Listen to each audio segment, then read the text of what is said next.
Connecticut may be small, but it's packed with haunted houses, cursed towns, creepy cemeteries, and even some paranormal history that inspired movies.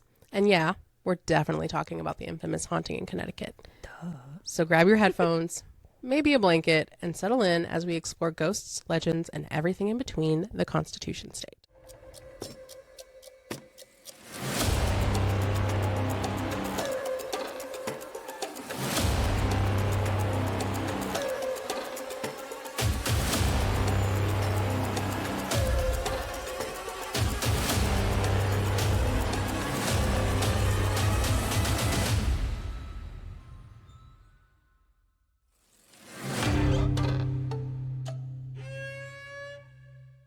Hi, hello. Hello. I'm going to sound like I'm underwater. I'm congested. Deal with it. I'm Denisha. I'm Ashley. And this is the Afterlife Hotline. Woo! I'm excited. Me too. I actually did a learn it to myself. Oh. With the topic that I'm going to talk about. It was pretty... Hell yeah. But yeah, we're going to talk about Connecticut. We both went through and did some of our own research to talk about certain things. So tuberculosis. the vampire panic of the 19th century is a horror meets disease type thing. Something happened in Connecticut that caused a vampire panic, and it's not ghosts, it's not demons. Back in the late 1800s, tuberculosis, what people then called consumption, was sweeping through New England.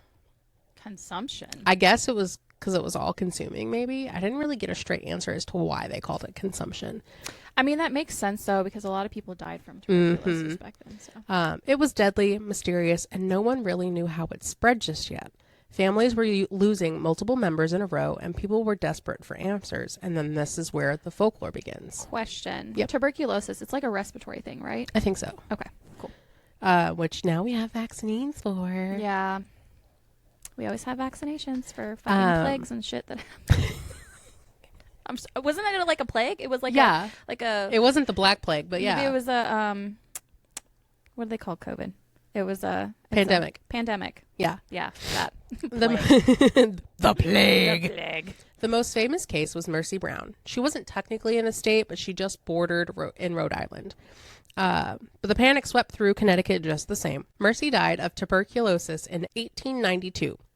And after her death, her family kept getting sick. People thought that Mercy's spirit was somehow feeding on the living. They believed Mercy was a vampire, and so they exhumed her body, which, as we've learned in a previous episode, means they take the body out of the grave. They exhumed her body, and they saw that it was unusually well preserved. If you think about it, though, this was happening during winter. So the cold soil is going to preserve your body. Yeah. But back then, that's going to be scary as fuck. Yeah. I mean, even now, I think it would be scary. And then after some time, you'd be like, oh, wait, it's winter. But like then, when they didn't really have all those answers, like, can you imagine digging up a body and it being still looking preserved? I low-key think I've heard this story before. We've probably talked about it when we talked about... because we haven't done Rhode Island, but we've definitely talked about tuberculosis before. Well, because it was either we've talked about it or I've heard it in a different podcast. That's also very true. But whenever you said that her body was still like looked like unusually, it was perverted, yeah. I think I've heard this, but I'm gonna keep listening. Yeah. They removed her heart, burned it, and then gave her ashes to the surviving brother so that he could drink it. What the? They thought this would somehow cure him. Yes, let's just ingest human remains. Especially human remains that were sick. I don't understand it. Does not make sense to me, but you know. This, of course, happens to other families as well, and it begins to happen in Connecticut. Families would exhume bodies of the recently departed, remove organs, burn them, and some even gave the ashes to the sick. The reasoning, however, was always the same: to stop the vampire from draining the life of the living. I'm going to assume the theory here was more so that the vampire could not approach its own body. I'm also curious if, like, did it somehow miraculously work and they just kept going with it? So that's also a good theory. Because it's like, if they did that and then everybody else starts to do it, I'm curious if just somehow it miraculously cured by them. some mystery. Yeah. Some historians argue that this isn't so much folklore and legend, but it was an early form of public health intervention. They didn't understand germs or contagion, so they turned to what they did understand, which was spirits, curses, and rituals. Okay. What were your thoughts? I don't know. My brain thinks now, like, yes, stuff that we understand with science versus stuff that we completely don't understand, but they didn't have science. Exactly. So they're going to think. They're not going to know. They're going to just think, witch! So, yeah, when I was reading it, I was like, what the fuck? But then, yeah, I have to look at it like if we were back then. That's why I started giggling, because I was just like, but there's science. I'm like, wait. Yeah. That's what's wild, is how far it spread. While Mercy Brown's case was the most documented, Connecticut towns had their own vampire scares, and in this panic lasted decades. Stories were passed down, rituals were passed down, and it became a cultural memory over these areas. Of course, over time, this inspires some literature that we know today. Bram Stoker's Dracula-era fascination with the vampires was in the 1890s, was influenced by these New England legends. Oh. Real-life desperation meets gothic horror. So when we're talking about vampires, we're not talking about the sparkly ones. No offense to you Twilight lovers, and we know you're there. We're talking about the people dying from disease, grieving families desperate for answers, and communities performing rituals that they somehow genuinely believed would save lives. It's tragic, terrifying, and absolutely haunting. But I want you to think about it. If your family was dying and no one could explain why, would you rule out the supernatural? I don't know if I'd rule it out. Or, like, try to rule it out. Yeah, I don't know. Also, my brain wouldn't go to immediately, like, oh, let's take her heart out, burn it to ash, and eat it. My thought would be, like, garlic or something. Vampires. Like, I don't know. Garlic also, they also might not have known, but garlic also has a lot of healing properties and stuff. But also at that time, you got to remember that people that would use herbs and stuff like that to heal would be seen. But it's crazy because, you know, they would be the first people to be like, witch! And then they practice the rituals by eating the hearts. That's and what's stuff. so crazy to me, is it's those people that would have probably been one of the people to burn the witches. Hypocrites, man. But when it Always suits them, been there. when it suits them, it's like, yeah, let's fucking do this ritual. Never mind that we're desecrating a body. Oh, Lord have mercy. Make it make sense, bro. I think fear can make you do some crazy things. That's very true. Very crazy things. Okay. Now we're leaving the roadside hauntings behind and heading deep into the woods of Connecticut. To a place that isn't just haunted, but it's often described as cursed. Dudleytown. Tucked away in a valley known as Dark Entry Forest, Dudleytown was once a small settlement in the mid-1700s. Surrounded by steep hills and dense woods, it was isolated, even by colonial standards. And that isolation is important, because from the very beginning, people believed there was something off about that land. I always feel like everything off about the land is from, like, the early, like, settlers, like the Native Americans, and, like, they're just... I would be pissed if someone was 100% taking over my land and stuff. Especially since they don't care for it as much as... Right. We can learn a thing or two. The town was named after the Dudley family, and according to legend, misfortune seemed to follow them long before they even arrived in Connecticut. Stories claim that Dudley lineage was cursed, traced all the way back to England, with tales of betrayal, execution, and madness. And when members of the family settled in this remote valley, things did not get better. They actually got worse. Over time, reports began to surface of strange tragedies happening to the people who lived there. Families experienced sudden deaths. Some residents reportedly went insane. Others abandoned their homes without much explanation, just leaving everything behind. And eventually, the town emptied out completely. By the early 1800s, Dudleytown was essentially gone, but the stories didn't disappear with it. In fact, they seemed to grow. In modern times, Dudley has become one of the most infamous haunted locations in the country, but not in the typical ghost story way. Also, I need to start making a list of places that we can go to and check out, because there's been so many places that we have talked about that is supposedly the most haunted in the country. Like, every place is the most haunted. Like, the Crescent Hotel, most haunted hotel in the country. But then there's also the freaking Cecil Hotel. That, and then there's I was just listening to Ghosties talk about it. Fuck. The one where Stephen King was at. The movie that he based The Shining off of. Uh-huh. The Stanley. The Stanley Hotel. And yeah, we'll be the judge of that. People who have gone into those woods report something deeper than just seeing apparitions.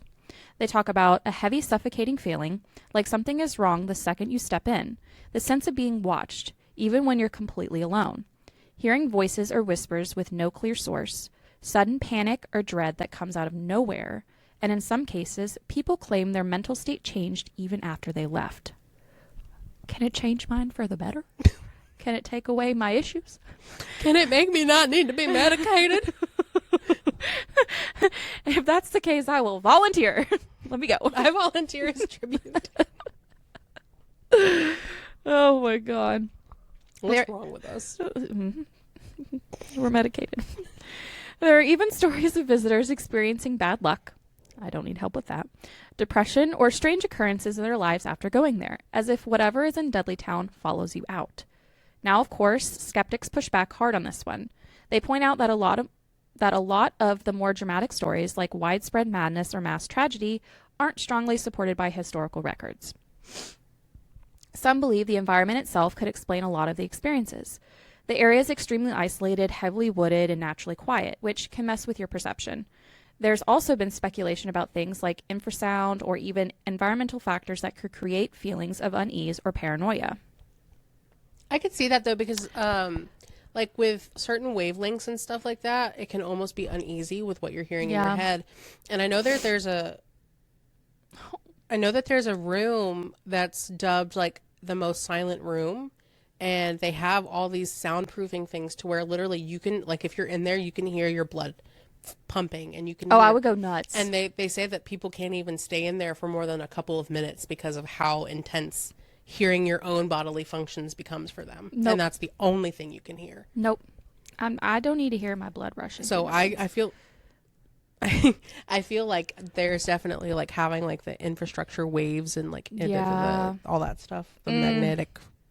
Well, because I mean, even sometimes whenever we're out camping and stuff, it just gives you kind of like a spooky feeling. Mm-hmm. So speaking of which, Chris, this motherfucker, the other night, he said, "Hey, babe." I said, "What?" Because we're laying in bed. He goes, "Is there a cat on the bed?" Turn on the flashlight. There's no cat. No, why? Oh, my brain's doing it. I'm like, what do you mean? Don't do this to me right now. It's like 11 o'clock at night. My brain's doing it. So he had a dream and he was having a nightmare, but then he felt something get on the bed and walk on the bed. And he like could actually feel the tug of the blanket tightening from where it was stepping. Yeah. Ow! Ah! Chewy, be kind to your mother. He was trying to readjust. Oh. And his claw... Readjust without your nails, sir. Oh. Oh, that hurt. But anyway, he could feel something walk across the bed, and obviously there was nothing there, and so it psyched him out. So was he like in between sleep? Or was he just laying there and just felt something? He was in between sleep. Interesting. That is interesting. Which that's not the first, like, I've felt something walk across my bed before, and it's not the cats, but, like, it was the fact that he said something, because he's very, like... He's like, whatever. Yeah, I don't know. Like I said, I feel like things have been weird recently, and I don't know what mine necessarily is, but for the longest time, I've always felt like I see stuff out of the corner of my eye. Mm-hmm. But recently, I feel like I'm seeing more of it, or I'm, like, getting the feeling as if, like... I'm being watched or something.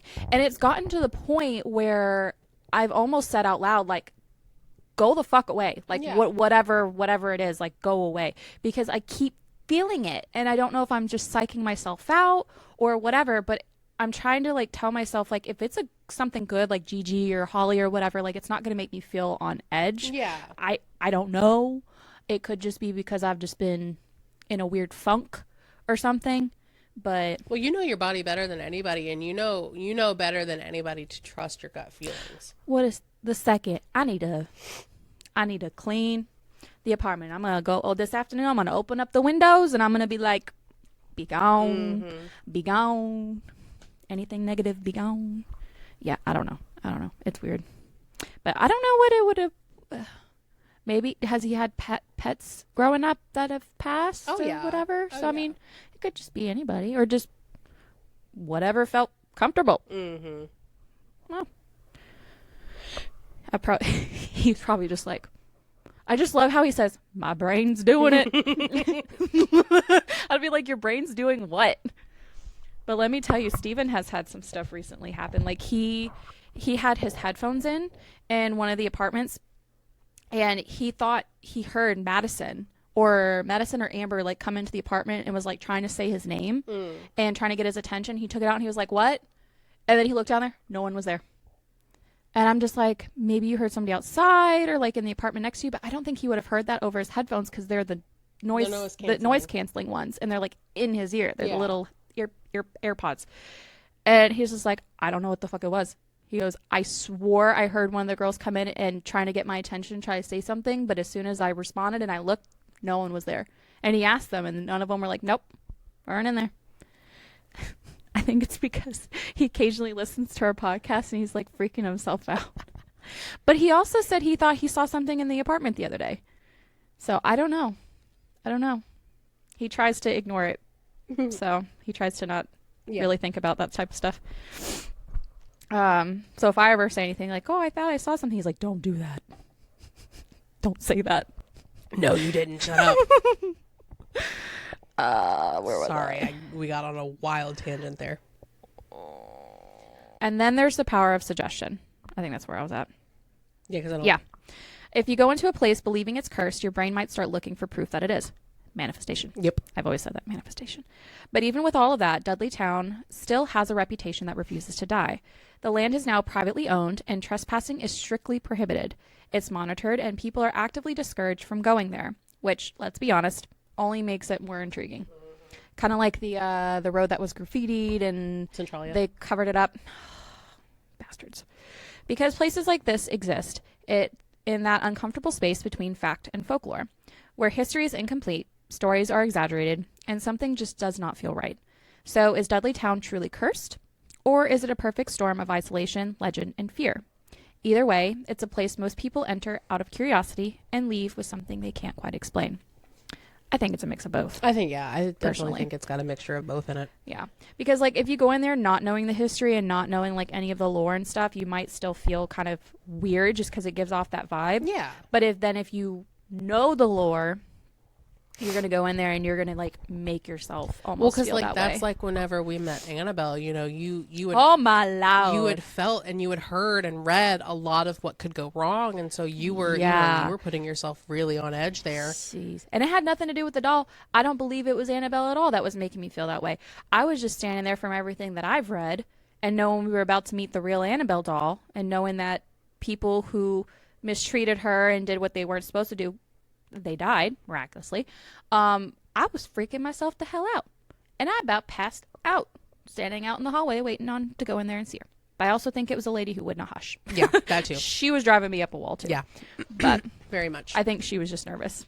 So, and I think she might have been a little drunk. Oh, more than likely. More than likely. All right. So to round it out, I'm going to talk about one of the most famous Connecticut hauntings, and that deals with the Snedeker family. I'm excited about this one. Back in the late 1980s, the Snedekers moved into a house in Southington, Connecticut. So that's a name, Snedeker. Yeah, Snedeker. And I even put the pronunciation for myself because I didn't want to fuck it up. But yeah, it's Snedeker. Snedeker. So like Whitaker, but Snedeker. Yeah, okay. Sure. This house used to be a funeral home. People were stored there before being laid to rest, so it's not exactly setting the tone for a cheerful family home. Also, if you haven't watched A Haunting in Connecticut, you need to go watch it because it's one of the OGs and you need to just watch it. It's a good movie. I agree. It is a good movie. It's not well received, but it is good. I like it. That movie, because I saw it when I was way younger, scared the shit out of me. But it is a good movie. It has a good storyline to it. We're going to get into that. Don't worry. Yeah. At first, the activity was subtle. Doors slamming, cold spots, kind of the stuff that makes you just think something could be just an old house. Mm-hmm. But then things escalated. The family began reporting physical attacks. The youngest son apparently had been pinned to the floor and had strange bruises appearing while things were thrown across the room. Interesting. Then things get even darker. The family claims that they have seen demonic entities, shadows that are almost human shapes, and hear whispers or voices that aren't there. Cindy, the mother, even described experiencing possession-like episodes, describing it like she was paralyzed, but also had an overwhelming sense of dread. Enter our beloved Warrens, or not so, depending on how you view them. Ed and Lorraine Warren investigated the home and described it as one of the most demonic presences that they had encountered. According to them, the house had some sort of residual energy from its days as a funeral home, but there were also intelligent and malevolent spirits actively tormenting the family. I'm curious if they think that's more demonic or if they thought the Conjuring house was more demonic. Ooh. But I think Conjuring is more like the land that has caused the house to be that way. Okay. Now, if you're unfamiliar, in 2009, there was a supernatural horror film released based off of this event, The Haunting in Connecticut. Development began in 2007, but it was released later on. How did they get this idea, you may ask? The family's experiences were documented by writer Way Garden in A Dark Place, The Story of a True Haunting, published in 1992. Although now, Garden distances himself from the accuracy of his writings. Hollywood took some major creative liberties here. The real story was nowhere near as visibly dramatic, but but what you read from the Warrens' accounts, it was terrifying. Yeah. So what are some of the differences? While it was in fact a funeral home, there were never any bodies discovered within the walls like we see in the movies. Spoiler alert. Yeah, spoiler alert in here. Matt Jr., the teenager, did have a medical condition, some illness that was unexplained, but it was not cancer. Okay. There were dramatic visions in the movie of people screaming, levitations, seances, and physical attacks. However, they were not as terribly reported. There is no solid evidence of the demonic experience, and Ed and Lorraine Warren were only brought in after the family's experience escalated, but we don't see them at all in the movie. Yeah. Critics argue that Warren's reports amplify the story just for sensationalism. In the movie, the exorcism is violent and dramatic with demonic confrontations. However, all the Warrens did was a simple blessing and protective rituals. The Snedeker family eventually does sell the house and move out to move on with their lives. Yeah. So a couple of things. So they didn't burn. Never mind. Keep going. No, they did not burn it down. Okay. It did not burn I was it going down. to say that, but I'm just like, fuck, I keep... No. Spoiling in the movie, shit. there's a big fire, and but the house in the movie is rebuilt, and they talk about it like when they do the black screen, like what happens now? Yeah. And they say that they do eventually move out, and they say that there are no other experiences within the house. Good. So some other things I want to talk about. My last bits of like tea for thought to get your opinions. Skeptical investigator Benjamin Radford claims that there was little to no proof of anything even occurring in the house, and claims that Ray Garton was employed to write this true story. If you don't experience it for yourself, of course you're going to sit there and say... But Ray also distances himself from the writing. The author himself has publicly like pushed back on his published work. Oh. So that's why there's some interest there. In fact, it was noted that Ed himself told Ray, and this is in quotes, "You've got some of the story, just use what works and make up the rest. Just make it up and make it scary." See, okay. Fucking Ed, man. Like, bruh, you're not helping your case. Mm-hmm. But I feel like he was more of like the gimmicky side, whereas Lorraine actually had a gift, and he just exploited it. And that's something that we talk about heavily on. Yeah, we have a whole episode on them.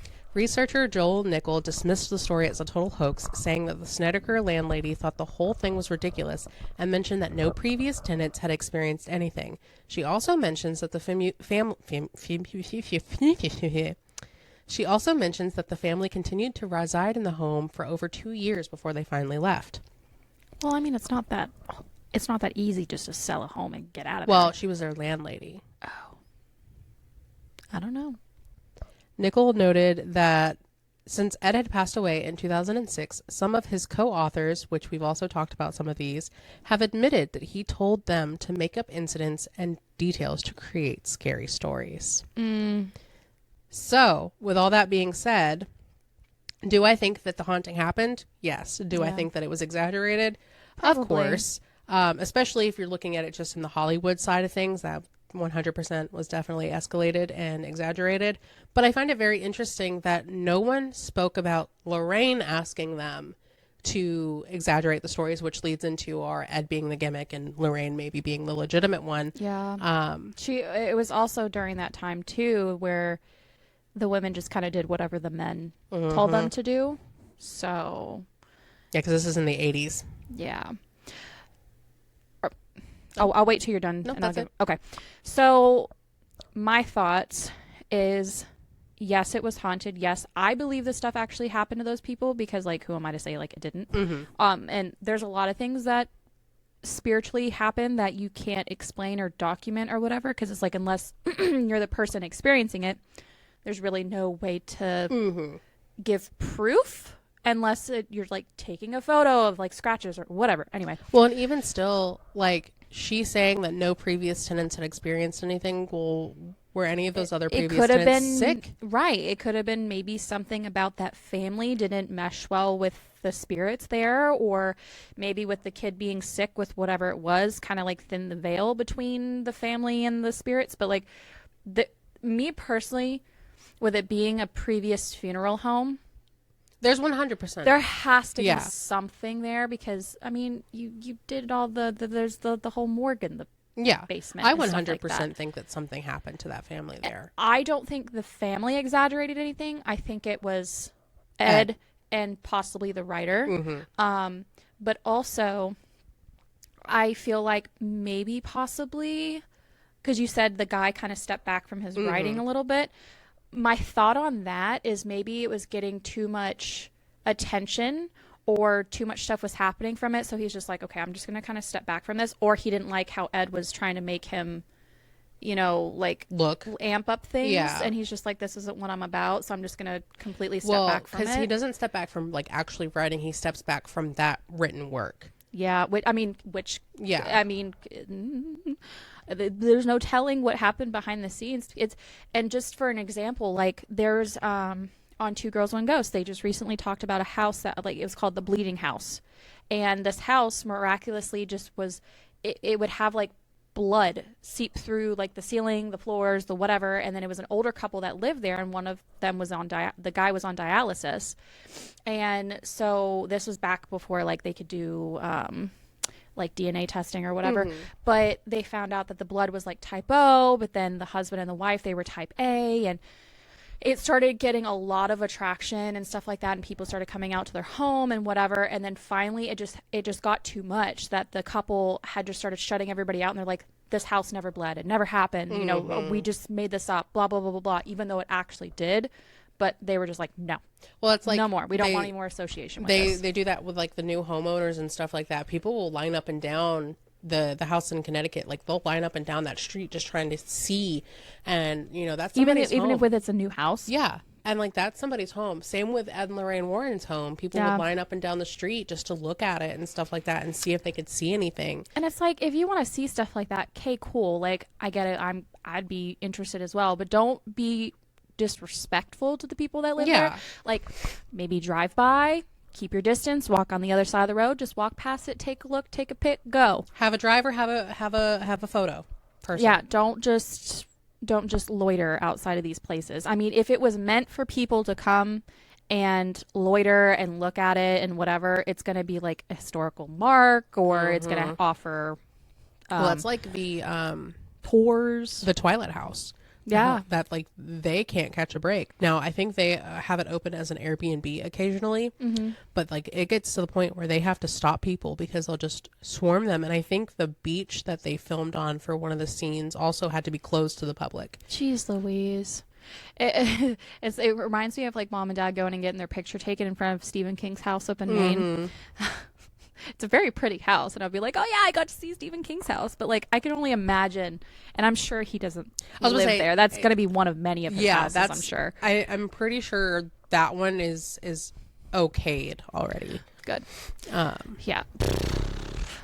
Yeah. See, if I experienced something like that, I don't know if I'd want to make it like publicly, like a huge thing, because then I feel like I would have absolutely no privacy at all, ever. Ugh. Okay. Union Cemetery. Yes. Okay. Let's start in Union Cemetery, a quiet, unassuming burial ground that has somehow become one of the most haunted cemeteries in the entire United States. will be the judge of that. The Afterlife Hotline road trip. Established in the 1700s, Union Cemetery is exactly what you would expect. Old, weathered gravestones, narrow roads winding through it, and tall trees that seem to swallow up the light at night. But once the sun goes down, the energy there is said to completely change. I can imagine. Mm-hmm. Because this isn't just any cemetery. This is home to the White Lady. Why is it always a lady in white? I don't know. Maybe it's something to do with like purity and innocence. Maybe. Well, because that's what they say that Mary was seen in, and was a white gown. Now, sightings I've heard go back decades. Some even say over 100 years. And what's strange is how consistent the descriptions are. People describe seeing a woman dressed in white, sometimes glowing faintly, sometimes almost solid, standing near the edges of the road or drifting between the headstones. Her movements are slow, almost unnatural, like she's not fully there. See, stuff like that makes me think that it's just like, not a time loop. What do they call it? Residual energy. Residual energy. Mm-hmm. Just keep replaying certain things. And one of the most chilling parts, she doesn't always stay inside the cemetery. Maybe not. There are countless reports of drivers traveling down the road at night when suddenly she appears. That would scare the shit out of me. Mm-hmm. Right in front of them, out of nowhere. People slam on their brakes thinking they're about to hit someone, and then she's gone. Completely vanished. No sound, no body, no footprints, just empty road. My thought on that is there wasn't a road there whenever she was alive, and she's just wandering. Some witnesses say she even turns to look at them before disappearing, which is honestly so much worse. She's probably like, bitch, you about hit me. Like, what the fuck is this? What the fuck is this? Witch. And it's not just random passerby telling these stories. Even well-known paranormal investigators like Ed Warren claim to have encountered the White Lady. Of course he has. He even said he managed to photograph her. But like most paranormal photos, it's blurry, shadowy, and open to interpretation. Still, it adds another layer to the legend. Are you looking up the photo? Mm-hmm. Now, as for who she is, that's where things get murky. Some believe she could be the spirit of a woman who died tragically nearby, possibly in a car accident or some kind of sudden death, replaying her final moments over and over again. Well, if she died in a car accident, I don't think she would have been there for, they say that, over 100 years. I don't think that she would have died in a car accident. Maybe in a carriage accident. You want to see this photo? What the fuck, Ed? We'll pop it up on the screen. Stupid Jeez ass. Louise. No offense. Don't call me. Witch. Others think she's tied directly to the cemetery itself. Maybe someone buried there, unable or unwilling to move on. Has anybody tried to talk to her? Hopefully, maybe. Get some information. And then there's another theory, that she isn't a specific person at all, but most of a residual haunting, like we were saying. Mm-hmm. Like energy that's been imprinted on that land, repeating itself endlessly. I'm going to lean more into that one. But skeptics have their own explanations. They'll say it's just headlights hitting fog at the right angle or shadows from the trees playing tricks on people's eyes. That when you're driving at night, your brain is already on edge, and it fills in the blanks. But here's what makes the case hard to ignore. When you have dozens, if not hundreds of people across different decades with no connection to each other, all describing the same woman, in the same place, doing the same thing. At what point does it stop being a coincidence and start being something else? So if you ever find yourself driving down a dark road near Union Cemetery late at night, you might want to keep your eyes on the road because she might already be standing there. So I just found Nespar's page about this. Really? Yeah. So they talk about how Ed and Lorraine have photographed and videoed her multiple times. Oh. Apparently. But they're not giving any photos on the site. The only one I can see, which isn't even the one that I showed you, is like this, like that one, which looks like it could just be cigarette smoke. Yeah. But they That's also mention that the Warrens also have spoke of the Red Eyes ghost in the graveyard, which is apparently a mysterious pair of red eyes which can be seen in the forest behind the graveyard itself. That sounds like more of a demonic entity. These eyes belong to Earl Kellogg, a man who was set afire across the street and burned to death in 1935. Oh, shit. I'm sorry, dude. Yeah, he's probably pissed. Yeah. He's probably pissed. That photo reminded me, because you said it looks like cigarette smoke. Mm-hmm. There was an episode that, I don't know, I keep going back to Two Girls, One Ghost, but there was an episode that this couple, they were able to communicate with a ghost through their Polaroid photos. And anytime, but it wasn't like capturing the ghost in the photos. Whatever the ghost was made out of, or the spirit was made out of, he was using it to write in the photos.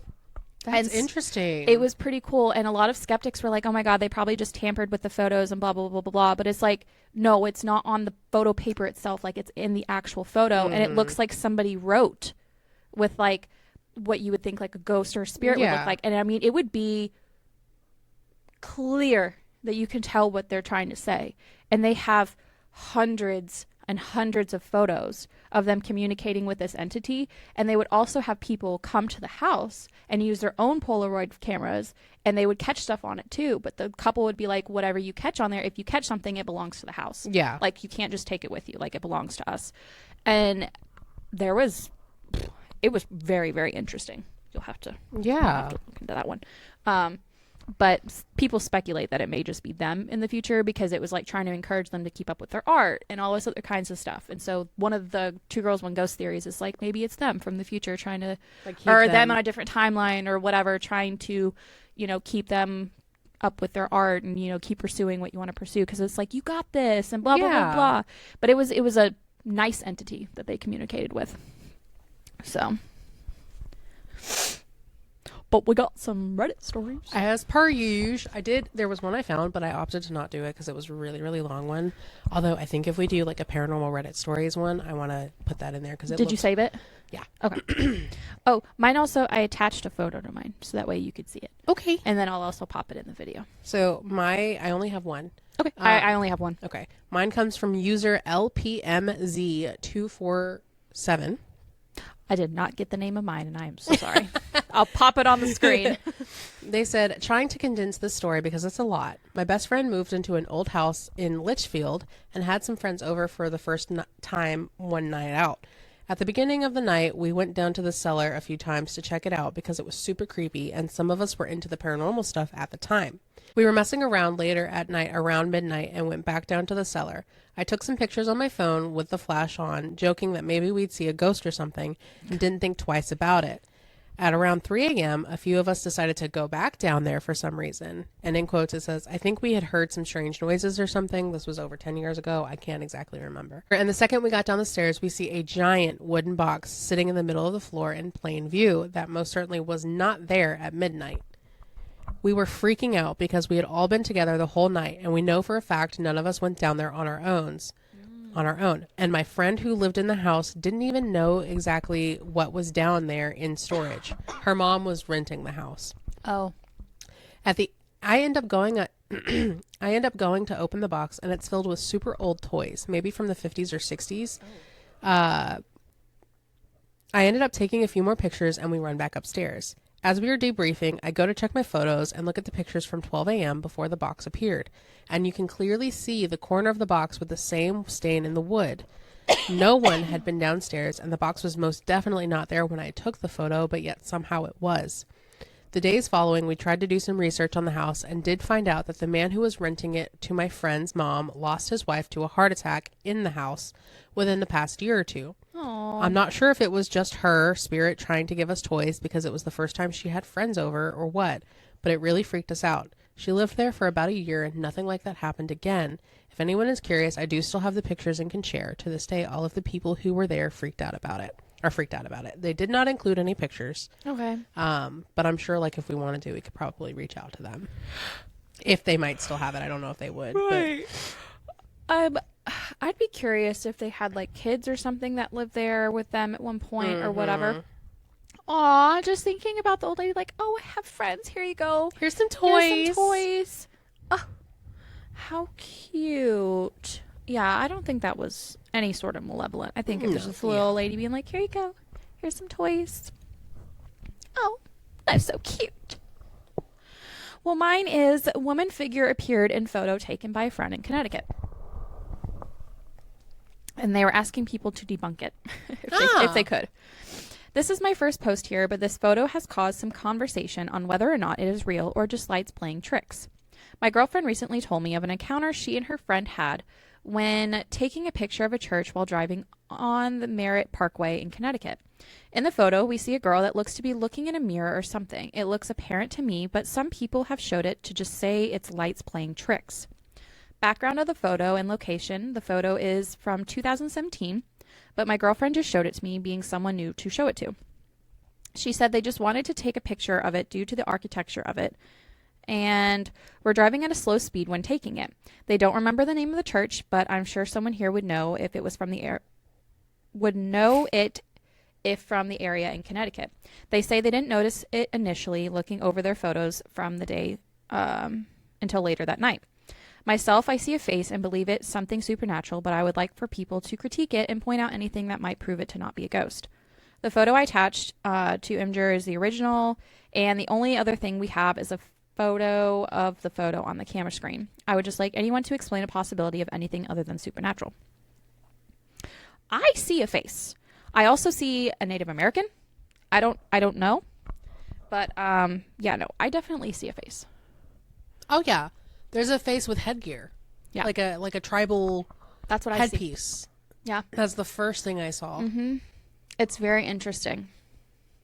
Because that's from the window of their car, like looking out. So even if it was a reflection, the reflection would be of what's in the vehicle. Yeah, of her. And no, that's distinctly like a Native American with like a headdress. Yeah, it's interesting.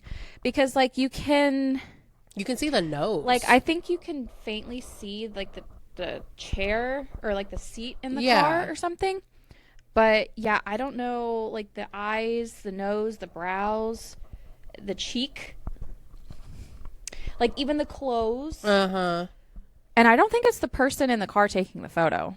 Well, because the eyes would be obstructed by the camera. Yeah. Very strange.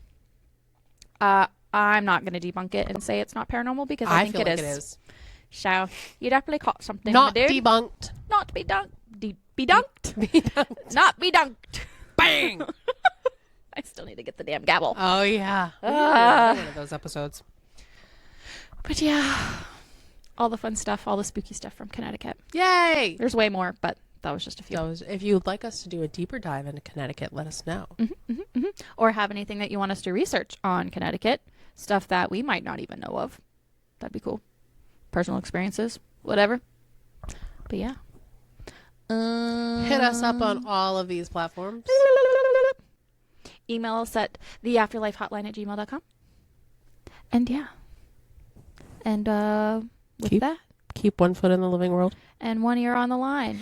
Bye! See, I did it. Yay!